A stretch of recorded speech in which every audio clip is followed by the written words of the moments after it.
So, without further ado, Jane, thank you so much for joining us. Over to you. Well, thank you, Lisa. And I'd like to start by thanking Lisa for inviting me to talk very specifically today about the haunting truth of the Portland Collection's memorial jewellery.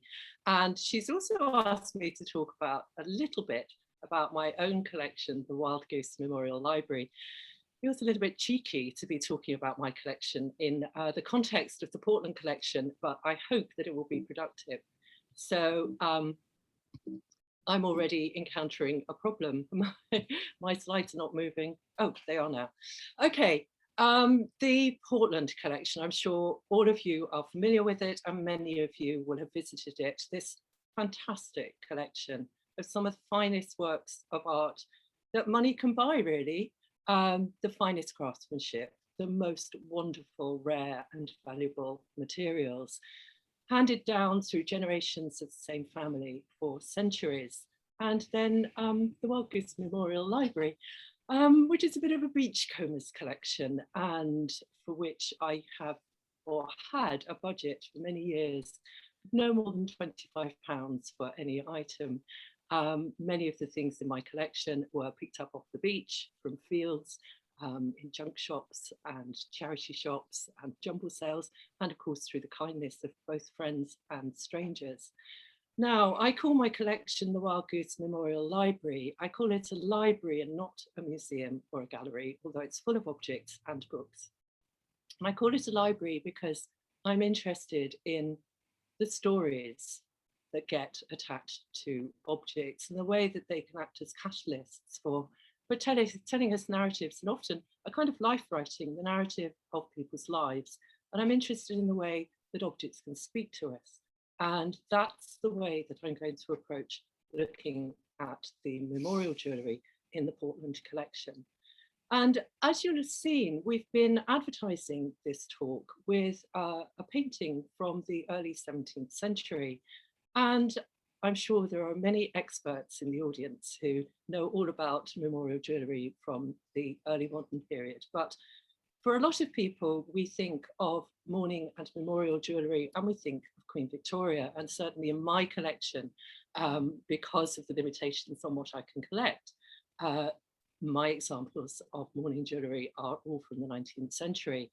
And I've chosen this picture of Queen Victoria to start with, to have just a little digression to think about some of the precedents that affected her when she made mourning so incredibly popular at the end of her reign for 40 years after that terrible year of 1861, when first her mother died in the March and then her husband died at the age of relatively young age of 42 in December 1861, leaving her a widow with 9 children.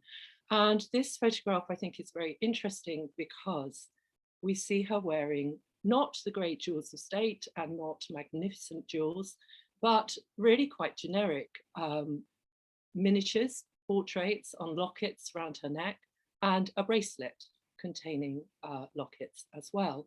And she wore these really very, very regularly.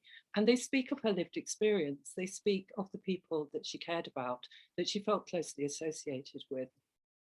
And of course, the Portland collection has some 19th century, those kind of rather, dare I say it, generic lockets. And this one contains the hair of somebody who was born at the end of the 19th century during Victoria's reign. Because it's in the Portland collection, it does have the name picked out in diamonds. And it contains the hair of Ivy, Marchioness of Titchfield, married to the 7th Duke of Portland.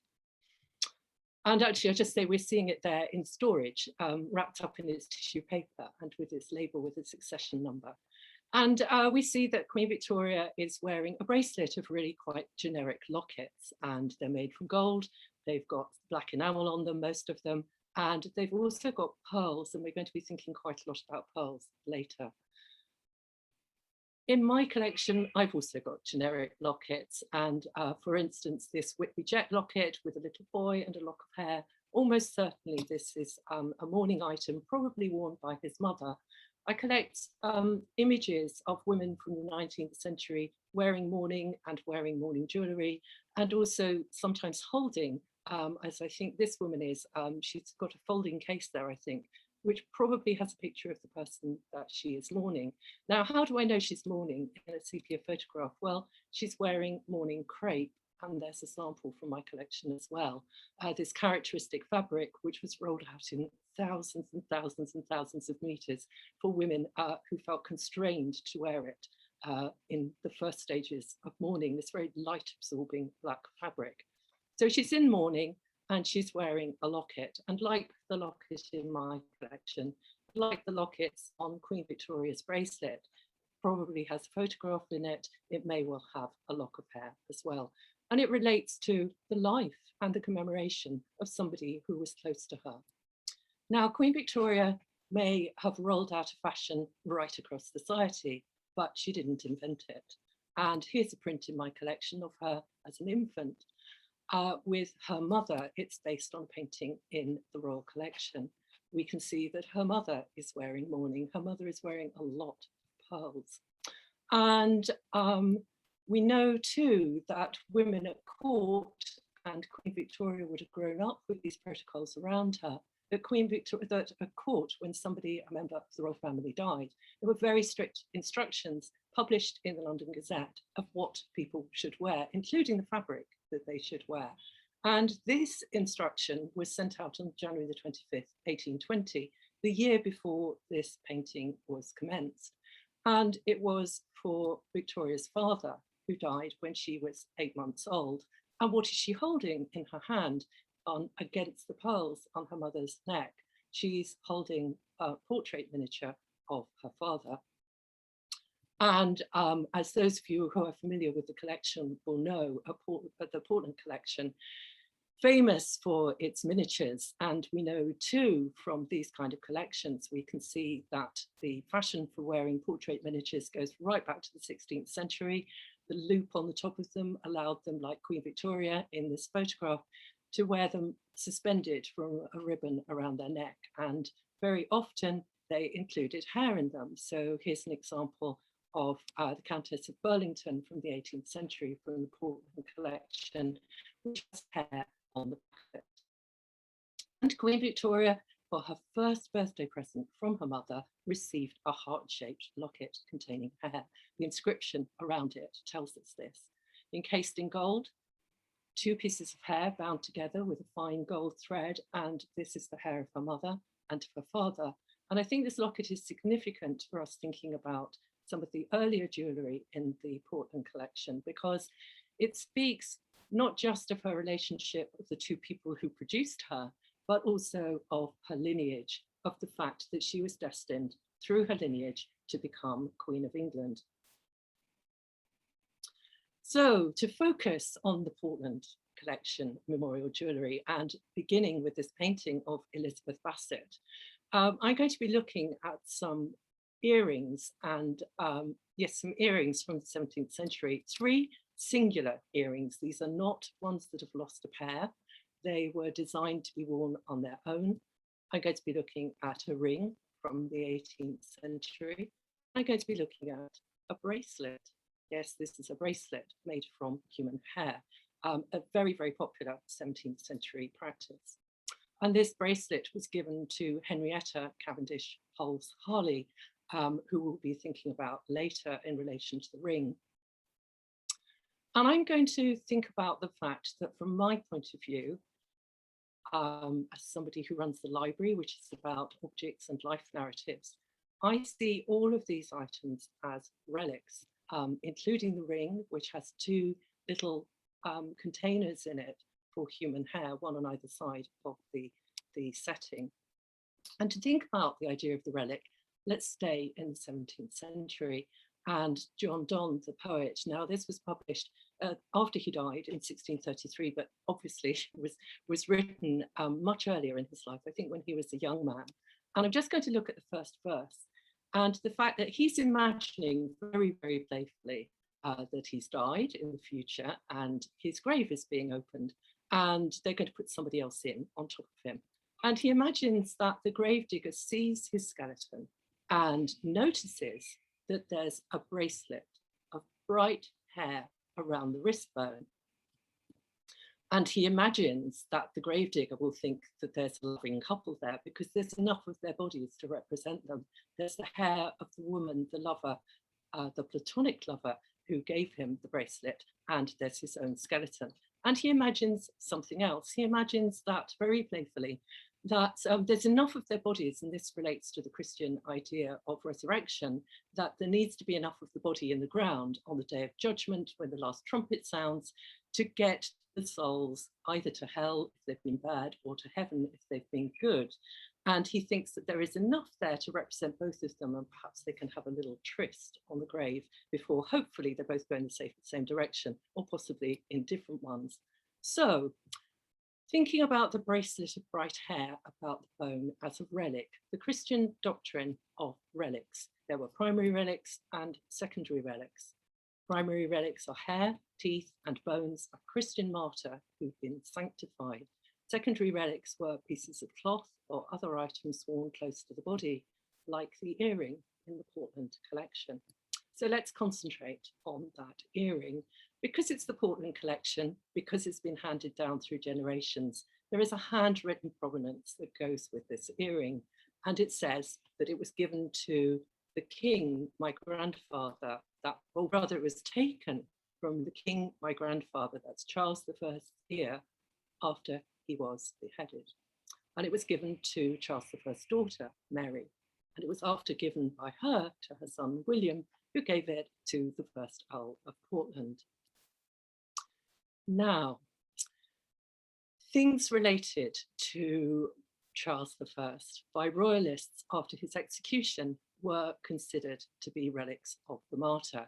And if we think that's a bit far-fetched, then we can go to the V&A Museum and look at this locket, which contains, it is said, a primary relic of Charles, his hair, that's the brown stuff in the background against the glass, his cipher, and on the outside of the locket, a little bit difficult to see, but CR for Carolus Rex, and then Rex Martyr, the Martyr King.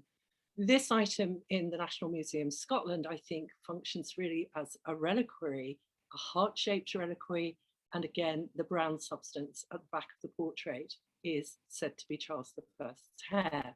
We put the picture of him, we know it relates to him, there's the crown again, and there's the skull and crossbones relating to the day of resurrection. And if we still think that that's a bit far-fetched, then there is a contemporary account by the royalist John Nelson that tells us, and he wrote a very, very detailed account of the trial and execution of Charles I. His Majesty stretching forth his hands, the executioner severed his head from his body, which being held up and showed to the people, was with his body put into a coffin covered with velvet, and it must have been somewhere at that point that that earring was removed from his ear. But he goes on and he said that people scrambled to sop up his blood, but different people for different reasons. So the people who approved of Charles I's execution wanted trophies, but royalists like John Nelson were collecting the blood as relics, primary relics of the martyr. And some of them believed that he had the sacred touch, the magical power in his body that could be curative. So a singular earring for a singular person and a singular event. Let's look at the other singular earrings in the Portland collection. These relate to Elizabeth Basset. They both belong to her, and the red one at the top has been identified in this portrait of her by Daniel Mytens. And like a lot of jewellery with hair in it, it wasn't all made for mourning. Some, like the bracelet, was made as a love token or a symbol of marriage. And that's how this one functions. It contains the hair of William Cavendish, her husband. And it's interesting that in the painting, we actually see a much, much longer lock than survived. But the second commemorative jewel is really, really interesting. It's a black, almost a heart shape again. It's got a diamond in the center and an eye painted around the diamond with very stylized drops, teardrops falling from it, possibly like a pearl. Once again, it has its own provenance, and it tells us that it is the hair of her mother-in-law, William's mother, cut off a couple of years before she died. She is also in that portrait, and this is where we really know that these are singular earrings, not pairs and one lost. She is wearing a single drop pearl earring in the other ear. And let's think about the symbolism of pearls in the 17th century. Here's a page from a memorial book produced during 1612 to 1613 with a whole field of tears on it. And at that period, the Duchess of Malfi was being written by John Webster, and the Duchess has a premonition. She has a very strange dream. She dreams that she's wearing her crown, but all the diamonds are suddenly changed to pearls. The person she's speaking to provides an analysis. He says, my interpretation is, you'll weep shortly, for to me, the pearls do signify your tears. So, might our earring have signified tears? It certainly appears in almost every portrait of Charles I. And if we stop and think about it, it is extraordinary that he was wearing it when he went to be beheaded. It's shown in this very early portrait of him, aged 15. And let's think about the inscription on that page. There's a Latin inscription, and it says, sometimes tears have the power of speech. He went on wearing that pearl throughout his life, and he took it to his death.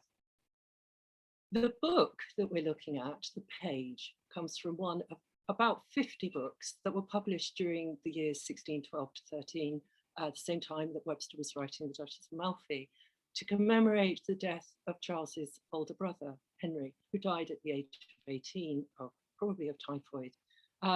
Charles himself was only 12, so this portrait of him when he's 15 is quite close to that event. And here's another title page from a book that was produced in memory, one of the 50 that were produced in memory of Prince Henry. Very, very explicit, lacrimae, the Latin for tears, the spirit of tears distilled for the incomparable prince. And here's a portrait that when I saw it at the National Portrait Gallery a couple of years ago, I scrambled to get my sketchbook because it immediately made me think of the jewel, the earring relating to Elizabeth Basset at Welbeck. And I peered and peered at the picture because I was convinced that pearl earring did not have her own hair hanging from it. And indeed, I did a little scribble looking at it closely and saw that the hair is tied on. It is separate and it is tied on to the bottom of the pearl. And we can see in the enlargement on the right that is how it's attached. Now, who is this woman in the portrait in the left-hand corner wearing that earring? Well, she is Elizabeth. She is the brother of Charles, the sister of Charles and the sister of Henry. And this painting was produced in 1613, the year after his death. And she continued to wear that pearl earring throughout her life. This is a much later portrait.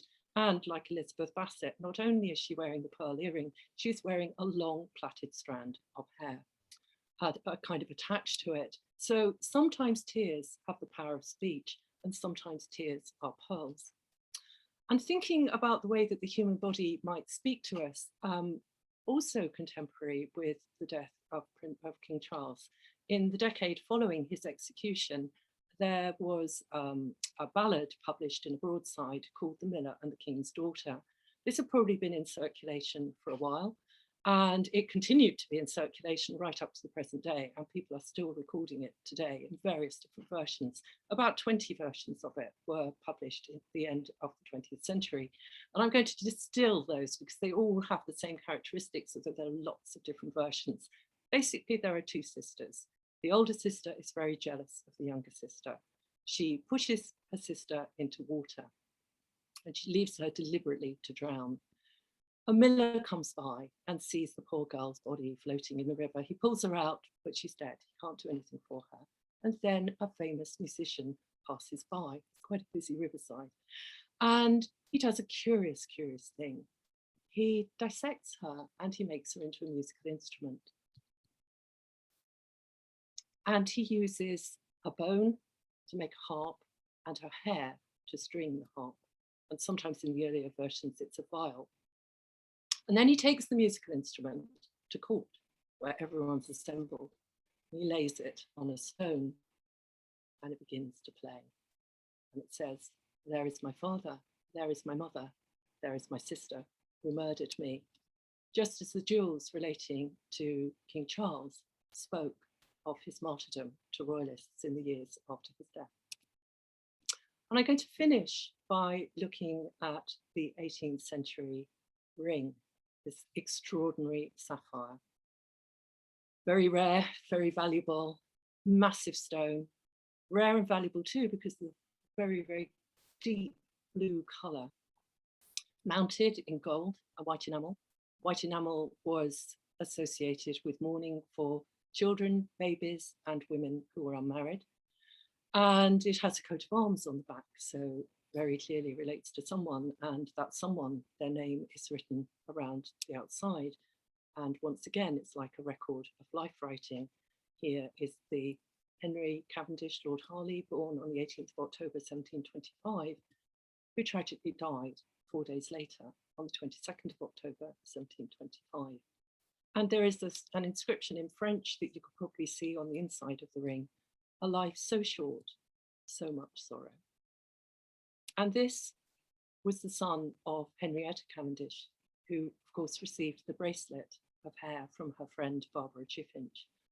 And she was married to Edward, 2nd Earl of Oxford, and they had a daughter, Margaret, who was 10 years old when Henry was born and died just days later. This portrait by Zinka is probably, Margaret is 12 years old, and her father is wearing that ring on his left hand. Now, that ring spoke to somebody across the centuries just recently, and that somebody is the incredible jeweller, Joel Arthur Rosenthal, also known as Jar, who produces the most extraordinary, exquisite pieces of jewellery from some of the most rare and valuable gems that can be found. And if anyone could talk about that sapphire ring with eloquence and knowledge, it is him rather than me, where gems and settings are concerned. And he was invited to Welbeck just a few years ago to select some miniatures from the extraordinary collection of miniatures there for an exhibition, and that was presented in 2018. And when he was in the galleries looking at the collection and doing his research, this ring spoke to him. Well, we'd expect it to speak to him. You know, it's a fabulous jewel, it's a wonderful piece of craftsmanship. He would understand all of that. But it spoke to him as well because he realized he had its pair. An emerald, not a sapphire, but in every other detail, exactly the same. The white enamel, the inscriptions, and the little cases on the edge that hold the hair. And this gives me an opportunity to share with you my favorite 17th century epitaph, in which a woman is compared with a cabinet of jewels, just so that we can understand perhaps a little bit about why two rings would have been produced, but with different stones. Stones were considered to have attributes, certainly from the Renaissance, probably earlier than that. And in the 17th and 18th centuries, these would have been well known. The sapphire was considered to be devout, but more importantly, from my point of view, the emerald was considered apt to write records of memory. And both rings have the panes of hair. And if we're thinking about the value of these items, the commodity value of the jewels, the setting, the craftsmanship, but then this humble thing, this bit of detritus that you get swept up at the hairdressers, the hair. And I wonder, when I first learned about this jewel, I thought the hair was probably the baby's. But actually now I think about it, and I think about that locket that Queen Victoria received from her mother, I wonder whether, because there are two panes of hair, whether it might belong to the parents of Henrietta and Edward, but I don't think we're going to find any way to prove that. I also wonder, Lisa has talked about the fact that the emerald is tiny, the emerald ring is tiny. She couldn't fit it on her little finger, and thinks that it might have been made for Margaret.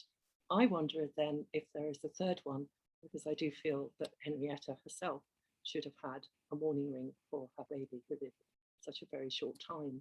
And I'm going to end thinking about the very many kinds of value that we can find in a ring of this kind, and ending with a very Wildgoose Memorial Library take on the hair contained in the jewel. And this is somebody writing in the 19th century who was actually writing about fraud. and he was writing about tulip fever in the 17th century and the South Sea bubble in the 18th century, which of course Edward Harley was deeply involved in. And the way that people just get caught up in scams. And he talks about relics in the same way and says, you know, there's an awful lot of fraudulent relics have been on the market since the Middle Ages. But he says, and he draws a very clear distinction, he says that this kind of relic, the kind where you know who the person was and you know with affection who the person was, he says, who would not treasure the lock of hair? And my, I'm having a problem with my, oh, here we go. Who would not treasure the lock of hair that once adorned the brow of the faithful wife, now cold in death? Or that hung down the neck of a beloved infant, now sleeping under the sward? These are home relics, whose sacred worth is intelligible to all, spoils rescued from the devouring grave, which to the affectionate are beyond all price. Thank you. If you want to follow up on any of the things that I've been talking about, I've actually published a couple of articles talking about Charles I, those relics, as well as 18th and 17th century relics, and citing folk song, and also this other article about 19th century commemorative jewellery and storytelling. Thank you. Jane, thank you so much for an incredibly humane talk, which was really haunting, actually. And you've given me a lot of different ways of relooking at the objects in the collections that I work with every day. I hope everyone else enjoyed the talk as much as I did. Do go back onto our website next week. You'll be able to review the talk and re-listen to it, because there's so much information in there. Jane, one of the questions I've been asked is, obviously it's a very particular interest, memorial jewellery, or life narratives, I think you call it. Just what started you on the interest and the whole idea of the Memorial Library? Oh, how long have you got? Sorry. I usually, well, you can go right back to my very, very early childhood, where my father was really enthusiastic amateur church organist, and I spent a lot of time in ancient churches playing in graveyards and looking at memorials. So that aesthetic was certainly deeply embedded in me. I also grew up in a modernist bungalow on the south coast, surrounded by very elderly people, with bungalows overflowing with Victorian and Edwardian and earlier furniture and objects. And these were people who'd lived through 2 world wars, who obviously these things spoke to them. And I just grew up absorbing that. And then when I got older, when I was an art student, I got really obsessed with the character of Miss Havisham in Great Expectations. And I wanted to make a papier-mâché sculpture of her. And of course, she is described as looking like a skeleton in the ashes of a rich dress that has been dug out of a church pavement. And so I thought I'd better go and look at some dead bodies. And where could I do that legitimately? I went to the British Museum. I started looking at drawing the naturally mummified body in the sand, and then started looking at pictures of the mummies in Palermo. I started getting interested in anatomical drawing, and also in Victorian funeral rituals. And at that time in London, there were still some funeral directors which had the old-fashioned Victorian frontages. And I just found the whole thing completely compelling. I was a costume designer at the time, so the mourning costume and associated artifacts just appealed to me, and it just went on and spiraled, basically. Yeah, and then finally in 2003, I was invited to make a radio program with Gregory Whitehead, the American radio artist, who had bought a wisp of Horatio Nelson's hair on eBay. And he wanted to bring it back to London and think about the story that this tiny split end could tell, and his responsibilities in owning it. And he asked me how he could bring me into the narrative. And I said, oh, well, you can have an appointment at Wildgoose Memorial Library. And he leapt at the idea, and then I thought, oh goodness, now I've got to make that happen for him. But of course it was all here. because I'd been collecting all of this and researching it for so long, that when he came, he didn't believe me when I said that I put the sign up on the door at the weekend. So that's how the library came about. Thank you. I mean, I don't know that if everyone really realizes Jane actually lives and is actually a part of the Memorial Library. I've had the pleasure of meeting her there, but it is, I don't quite know how to describe it, Jane. It is a very personal and quite extraordinary project, I think I might say. Could you describe, Jane, perhaps some of the objects that form the library in your collection? Give people a flavour of it.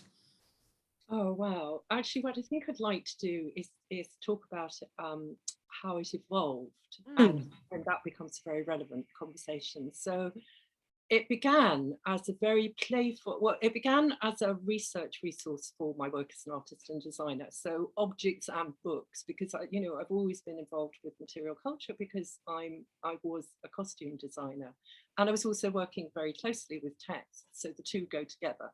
And I started evolving the way that I kind of lived with the collection and presented it as a sort of homage to the history of collecting, and people like the Duchess of Portland and John Soane, particularly. John Soane's house was always a great inspiration to me.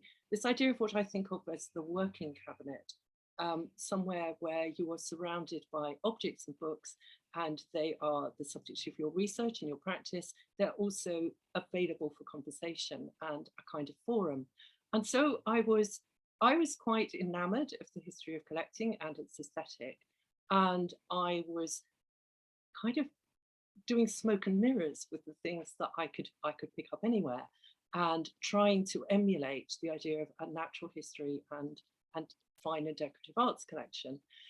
But as I found out more and more about the history of collecting, I became more and more squeamish about its ethics and principles and its history.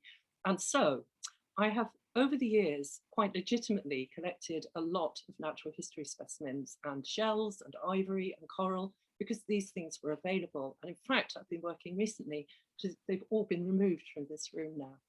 And I'm looking into ways to, as it were, quarantine them and think about the fact that they're no longer ethically appropriate to have in collections. And there are a lot of questions raised about the way that these things are collected and the implications of having them in your possession. And that also relates to my work with hair, because the other side of my work is also to do with the history of human remains collecting and the legacy that we now have in museums with repatriation claims. Thank you. I mean, that's really interesting to me, Jane, and for me, it really well describes your openness and willingness to engage in new ideas and look in different directions, which I think is not perhaps as easy to do as it is to say. So I celebrate it in you and just congratulate you on the willingness to look at things in a different way. And I think that openness has become very clear in your talk today, where you go far and wide to describe this interest, this art form, which is jewellery, which memorializes people that we care about, that we have loved. We don't have much more time. We're getting lots of thank yous for such an interesting presentation comments. Perhaps can I just ask you a very straightforward question to end on, which is, could you perhaps just tell us about one of your favourite objects that you do still have in the collection? Oh, sorry, I've just shared the screen. I didn't mean to do that. Oops, I've just done a total. Oh, sorry, that was really crap of me, wasn't it? Sorry, I was trying to, I'd been quickly looking at the chat. A favourite object, I always find this really, really, really difficult. I'm sure. Because if it's a library, I also see objects as a collection of words which you can put together in sentences, and it's the way that you put them together that bring out their meanings. However, if pressed, I do have an object which I value very much, which was given to me by my father. And this actually really relates to what we've been talking about lineage, So my father gave me a glass dome with a picture frame underneath it, which is very, very intricately wrought from wrought iron. And it has two pictures, one on either side, and it's freestanding, of a man and a woman. They were husband and wife, and they were my great grandfather and great grandmother. And this object was made by my great grandfather, who was a wrought iron worker. And I would say on many levels yeah, that's probably one of the most significant things in my collection for me on so many levels. Well, thank you. Honestly, Jane, that's been fabulous. I can't thank you enough. I hope everyone enjoyed it. Do please join us next month. And Jane, thank you very much indeed. Thank you for asking me, Lisa. It's been a pleasure. Thank you. Okay. Bye-bye, everybody.